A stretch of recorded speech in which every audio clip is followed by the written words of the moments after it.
Chibuzo felt a small victory. He lifted the pot easily and placed it on his head, making sure to show off his strength as they walked to her aunt's house. Chibuzo tried to make a small talk, but Adeze remained quiet. She answered his questions politely but didn't give him any more than necessary. This wasn't what Chibuzo was used to. But he told himself it was only a matter of time before she fell for him. All the women eventually did. She's only playing hard to get, he thought. I just have to work a little harder with this one. After that day at the well, Chibuzo couldn't get Adeze out of his mind. She wasn't like the other women of Uka. Most of them would have melted under his smell, giggling and blushing, but not Adeze. She was different. The more distant she remained, the more obsessed Chibuzo became. He wasn't used to a woman not giving him the attention he was used to. It was new, it was frustrating, but it made him want her even more. Chibuzo had always been able to get any woman he wanted with little effort, just a flash of his smile, a few smooth words, and the women of Uka were his. They were all the same, soft, eager, easy to seduce, but Adeze, she wasn't falling for any of his tricks. She seemed immune to his charm, and this drove Chibuzo crazy. Day after day, he watched her when she fetched water, when she walked through the market, even when she visited the farm with her aunt. Adeze carried herself with a quiet strength that made her stand out.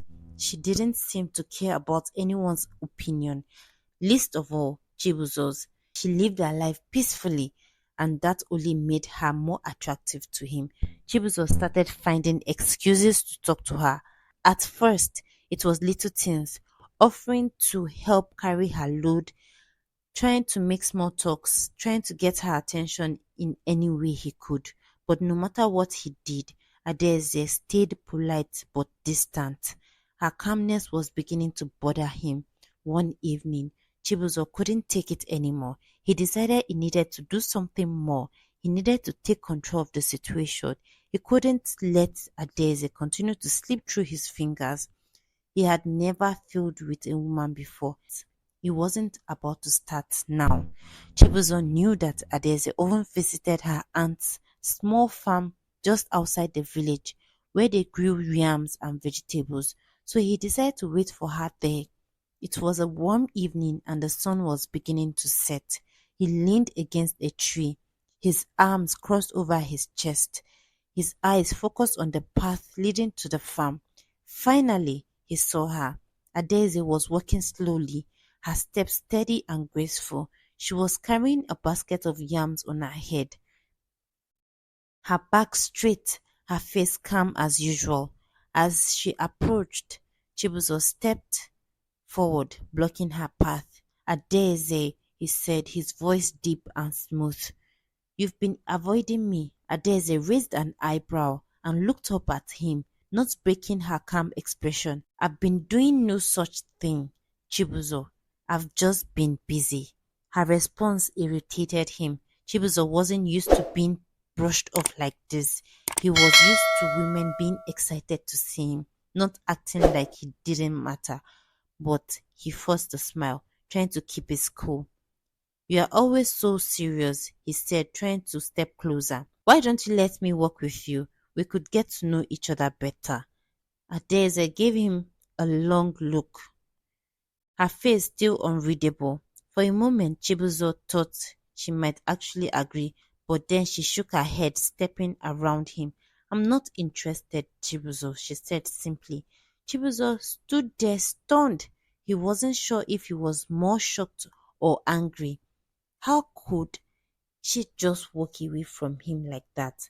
Nobody had ever said no to him like this. His pride felt bruised, but more than that, his obsession with Adeze grew even stronger. He couldn't let her slip away so easily.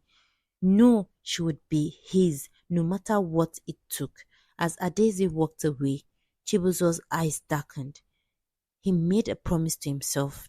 Right there, he would have her and she wouldn't be able to resist him for long. Chibuzo's frustration grew as Adaeze continued to resist him. He was used to women falling for him quickly, but Adaeze wasn't like the others. The more she ignored his advances, the more obsessed he became. He knew he had to change his approach to win her over. This time, he decided to be patient, to play along the game instead of showering her with attention like before. Chibuzo pulled back. He stopped following her around and barely spoke to her when they crossed paths. It didn't take long for Adaeze to notice the change. She had expected him to keep trying, but now he seemed distant, almost uninterested. The shift in Chibuzo's behavior worked. After days of watching him from a distance, Adaeze became curious. She approached him one evening as he sat outside his hut, sharpening his tools. "You've been quiet lately," she remarked, her tone calm but curious. Chibuzo simply nodded, keeping his answer short and his face expressionless. He knew this would draw her in. After a few moments of silence, Chibuzo suggested a walk, and Adaeze agreed, her guard lowering slightly as they walked. Chibuzo kept the conversation light, just enough to keep her comfortable. He wanted her to believe that he was a changed man and that he was more than the charming, attention-seeking womanizer she had assumed. And slowly, it seemed to work. Chibuzo had played his cards right, and now Adaeze's defenses are lowering. She no longer looked at him with suspicion, and her once guarded responses softened. Chibuzo could sense that the moment he had been waiting for was near. His patience had paid off.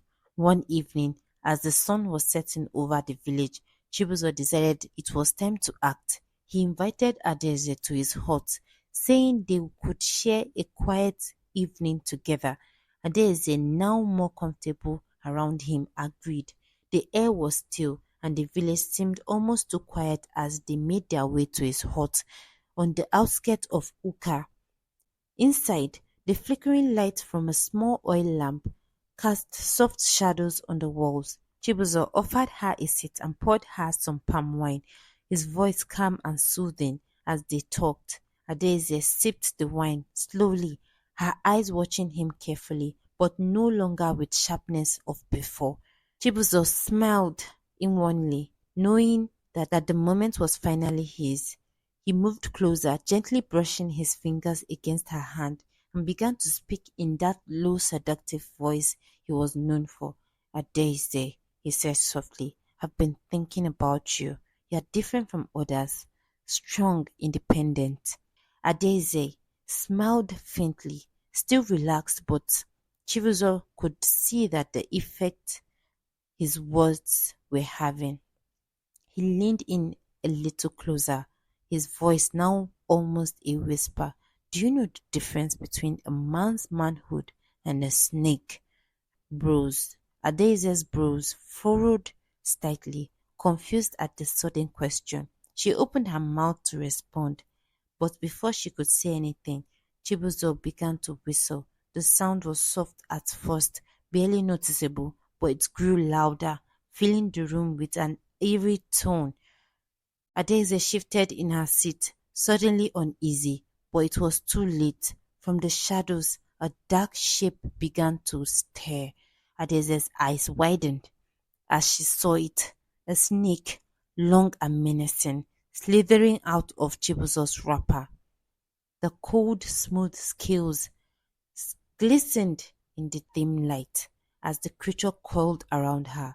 Chibuzo watched, his face expressionless, as the snake prepared to deliver its deadly bite. But something was different this time. Adaeze, though terrified, suddenly reached into the folds of her wrapper and pulled out a small white flute. Without a moment of hesitation, she blew into it, and the sound that came out was sharp, piercing, and filled the air with a strange energy. Chibuzo's eyes widened in shock as the snake froze mid-air,